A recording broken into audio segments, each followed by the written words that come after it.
नमस्कार दोस्तों, मैं वैभव स्वागत करता हूं आपका, जहां हम आप तक पहुंचाते हैं वो सच्चे अनुभव जो डर, श्रद्धा, विश्वास और चमत्कार के बीच कहीं घटते हैं।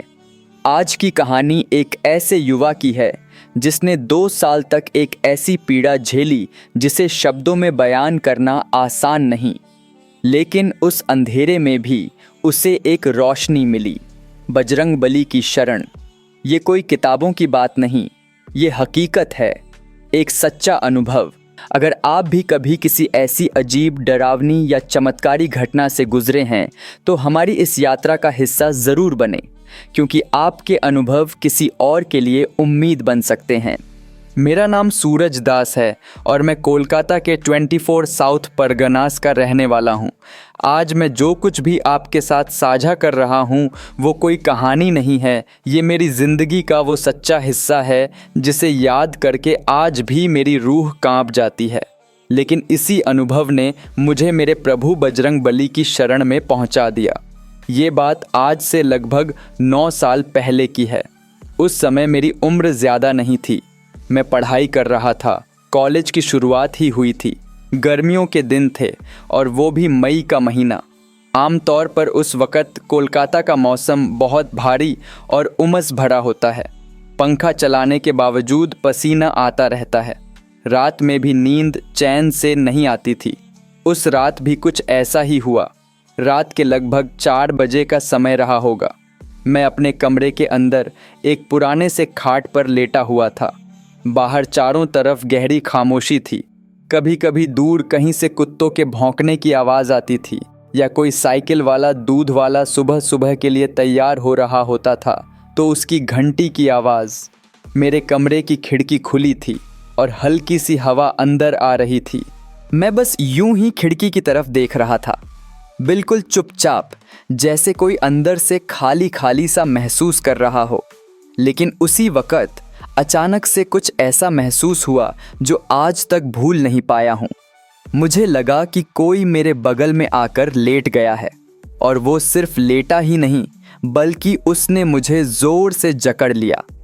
उस वक्त मैं कुछ बोल नहीं पा रहा था।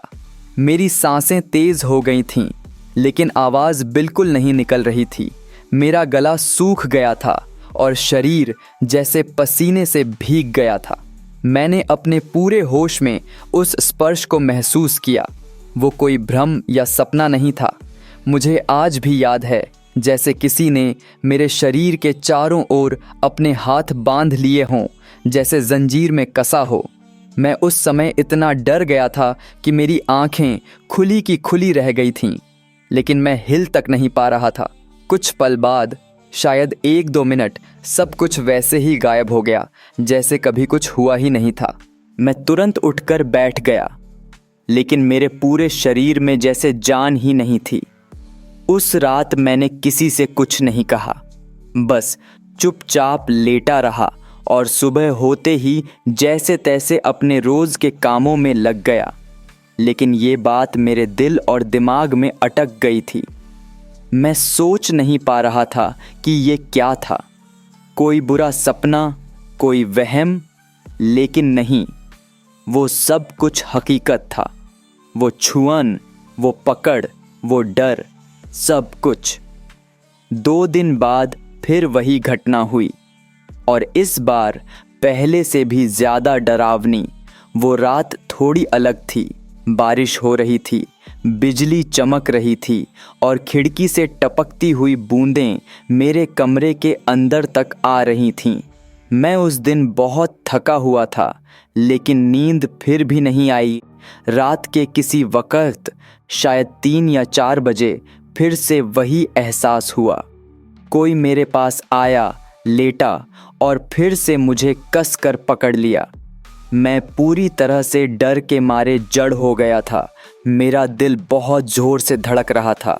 ऐसा लग रहा था जैसे कोई मुझे अपनी तरफ खींच रहा हो, जैसे मेरे शरीर को चूस लेना चाहता हो। उस रात मैंने हिम्मत करके जैसे तैसे सुबह होते ही अपने माता पिता को सारी बात बता दी। मेरे माता पिता थोड़े पुराने ख्यालों वाले हैं और गांव की परंपराओं में विश्वास रखते हैं। उन्होंने मेरी बात को बहुत गंभीरता से लिया और उसी दिन हमें एक तांत्रिक बाबा के पास लेकर गए जो हमारे गांव से कुछ किलोमीटर दूर रहते थे। बाबा ने मुझे देखा, मेरी बात सुनी और कुछ देर मंत्र बुदबुदाते हुए मेरी हथेली और माथे पर कुछ लिखा। फिर उन्होंने कहा, बेटा, ये ऊपरी हवा का असर है। कोई आत्मा है जो तुझे पकड़ चुकी है, लेकिन डरने की ज़रूरत नहीं है। ये तावीज़ रख, ये तुझे कुछ नहीं होने देगा। बाबा ने एक लाल रंग की डोरी में बंधा हुआ तावीज़ दिया और कहा कि इसे हमेशा अपने पास रखना। मैंने वैसा ही किया और सच कहूँ तो इसके बाद लगभग 4 महीने तक सब कुछ ठीक चला। मैं थोड़ा शांत था, मेरी नींद वापस आने लगी थी और मैं फिर से सामान्य जीवन जीने लगा था। लेकिन 4 महीने बाद फिर से वही सब शुरू हो गया। मैंने जब पुराना तावीज़ उतार कर नया तावीज़ पहनकर देखा तो मेरे अंदर एक उम्मीद थी कि शायद अब सब कुछ ठीक हो जाएगा, जैसे पहले 4 महीने तक ठीक रहा था। लेकिन इस बार वो उम्मीद भी टूट गई। फ़र्क क्या आना था, हालात पहले से भी बदतर होने लगे। मेरे माता पिता बहुत परेशान थे। वे मुझे एक के बाद एक अलग अलग पंडितों, बाबाओं और तांत्रिकों के पास लेकर जाने लगे। कोई कुछ कहता, कोई कुछ और। किसी ने कहा, बेटा, ये श्मशान की हवा है, तो किसी ने कहा, इस पर मंत्र चलाना पड़ेगा, और किसी ने तो यहाँ तक कह दिया, इस शरीर पर किसी मरे हुए की छाया है। हर एक के पास अपनी अलग कहानी थी, अपनी अलग विधि।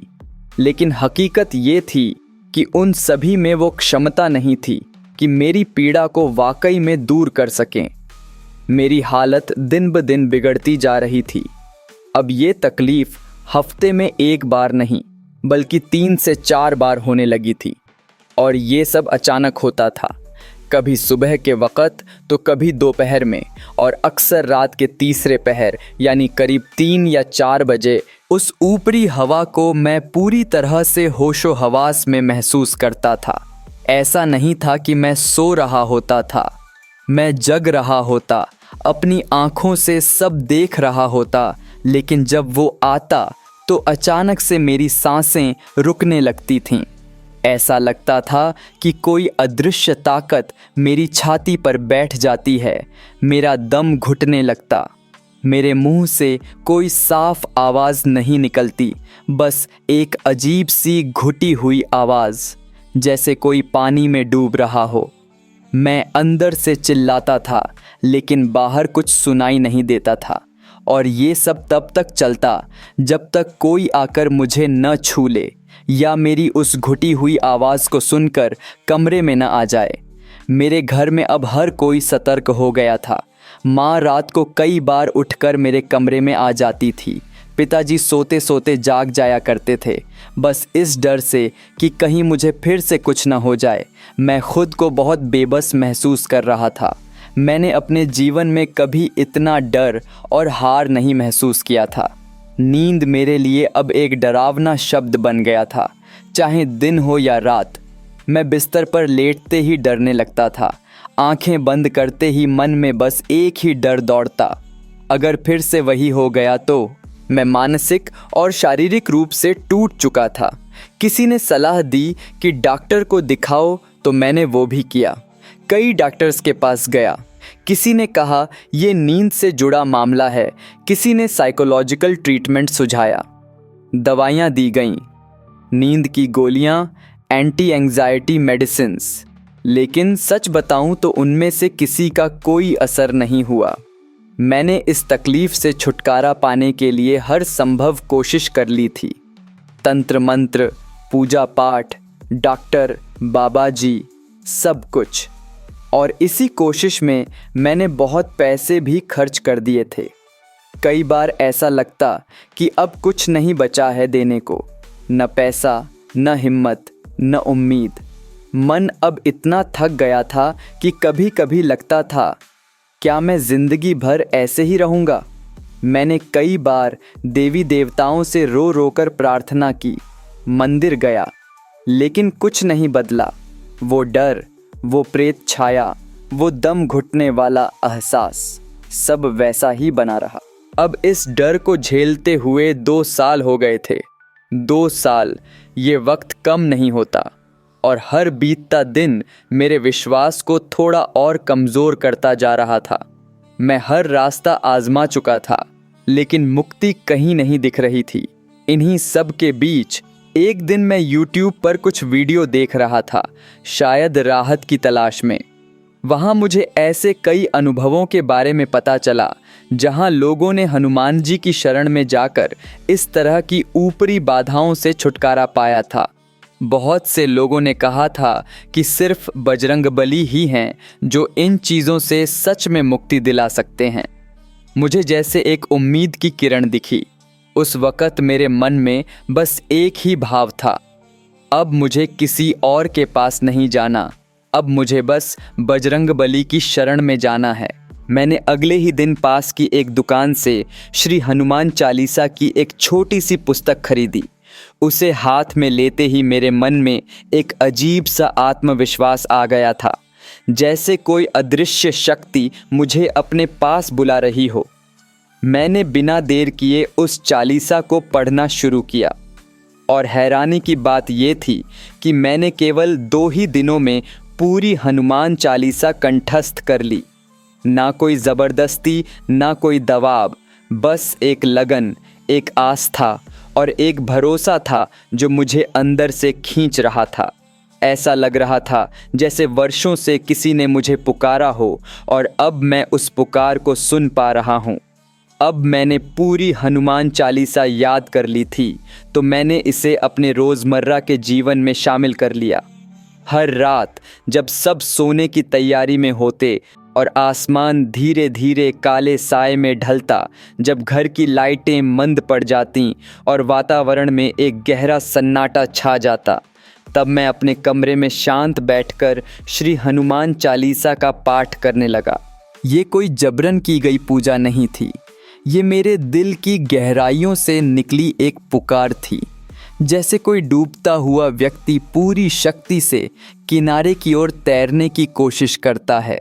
मैंने हर रात को सोने से ठीक पहले पूरी श्रद्धा से श्री हनुमान चालीसा का पाठ किया, और केवल रात को ही नहीं, जब दिन में भी कोई खाली समय मिलता तो मैं बैठकर उनका नाम जपता, पाठ करता। मैंने अपने प्रभु से एक ही बात कही थी, हे प्रभु, केवल आप ही हैं जो मुझे इस दर्दनाक ऊपरी हवा से बचा सकते हैं। मैंने सब रास्ते देख लिए, सब सहन कर लिया, अब बस आपकी ही शरण में आया हूँ, मुझे अपनी शरण में ले लीजिए। धीरे धीरे जैसे जैसे दिन बीतते गए, कुछ अनकहा, कुछ अदृश्य मेरे जीवन में बदलने लगा।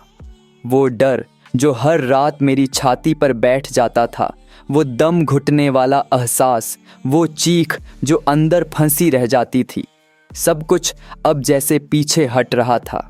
पहले मुझे ऐसा लगता था कि मैं कभी भी इस पीड़ा से मुक्त नहीं हो पाऊंगा।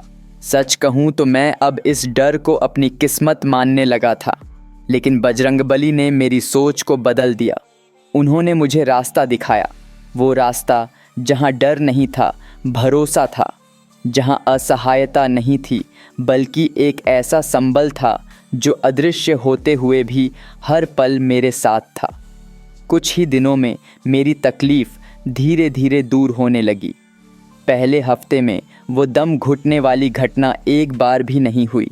दूसरे हफ्ते मेरे मन से डर कम होने लगा, और तीसरे हफ्ते मुझे पहली बार लगा कि मैं आज सच में ठीक हूँ। लेकिन बजरंगबली ने केवल वही पीड़ा नहीं हटाई जो मैं दिखा सकता था। उन्होंने कई ऐसी परेशानियां भी दूर कर दीं जिनका मुझे खुद अंदाज़ा नहीं था। मेरे मन का भारीपन, वो डर, बेचैनी, सब कुछ जैसे पिघलता चला गया। अब मैं हर दिन श्री हनुमान चालीसा के साथ साथ बजरंग बाण का भी पाठ करता हूँ। शुरुआत में तो मुझे वो पाठ थोड़ा कठिन लगा, लेकिन जैसे जैसे मैं उसमें डूबता गया, वैसे वैसे मुझे महसूस हुआ कि इसमें कितनी शक्ति है। हर शब्द में एक तेज है, हर पंक्ति में एक सुरक्षा की भावना है और हर पाठ के बाद मेरे मन में एक गहरी शांति उतर आती है, जैसे प्रभु स्वयं मेरे कंधे पर हाथ रख कर कहते हों, डर मत, मैं हूं ना। अब मेरा उन पर अटूट विश्वास है। यह विश्वास कोई तर्क या किताबों से नहीं आया, ये मेरी पीड़ा की आग से निकला हुआ विश्वास है। मैंने बस दिल से उनसे प्रार्थना की, उनसे अपनी पीड़ा शेयर की, उन्हें बताया कि मुझे उनकी ज़रूरत है और उन्होंने मेरी प्रार्थना सुन ली।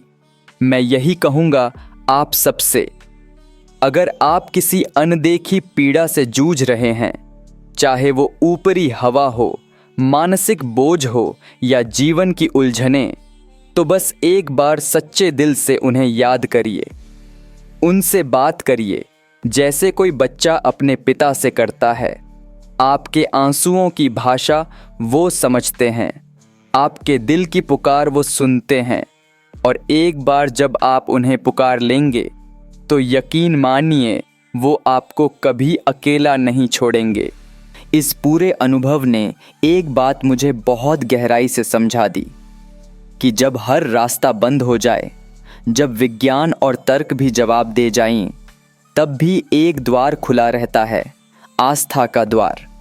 मैंने यह स्वयं अनुभव किया कि किसी भी अदृश्य पीड़ा, चाहे वो ऊपरी हवा जैसी हो या भीतर की बेचैनी, उससे लड़ने की ताकत केवल वहीं से मिलती है जहां हम सच्चे मन से आत्मसमर्पण करते हैं।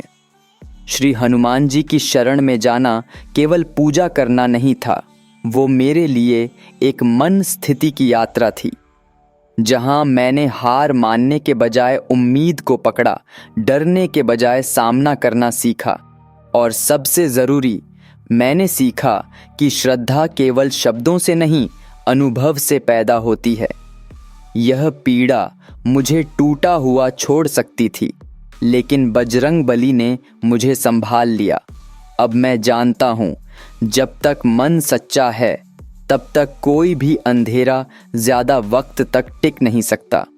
तो दोस्तों, सूरज जी की यह सच्ची कहानी हमें सिखाती है कि जब हर रास्ता बंद हो जाए, तब भी एक राह होती है विश्वास की, और जब वो विश्वास बजरंग बली जैसे महाबली पर हो, तो फिर कोई भी ताकत आपका बाल भी बांका नहीं कर सकती। अगर आपके साथ भी कभी कुछ ऐसा हुआ है जिसे आप शब्दों में उतारना चाहते हैं, दुनिया को बताना चाहते हैं, तो हमसे ज़रूर जुड़िए। डिस्क्रिप्शन में आपको ईमेल आईडी मिल जाएगी, वहां आप अपने अनुभव हमें भेज सकते हैं। और हाँ, अगर ऐसी ही सच्ची कहानियों से रोज़ रूबरू होना चाहते हैं, तो हमारे चैनल को सब्सक्राइब करें और बेल आइकन ज़रूर दबाएं। हम फिर मिलेंगे एक नए अनुभव के साथ। तब तक याद रखिए, अंधेरे कितने भी गहरे हों, अगर मन में श्रद्धा है तो बजरंग बली ज़रूर रास्ता दिखाते हैं। जय श्री राम।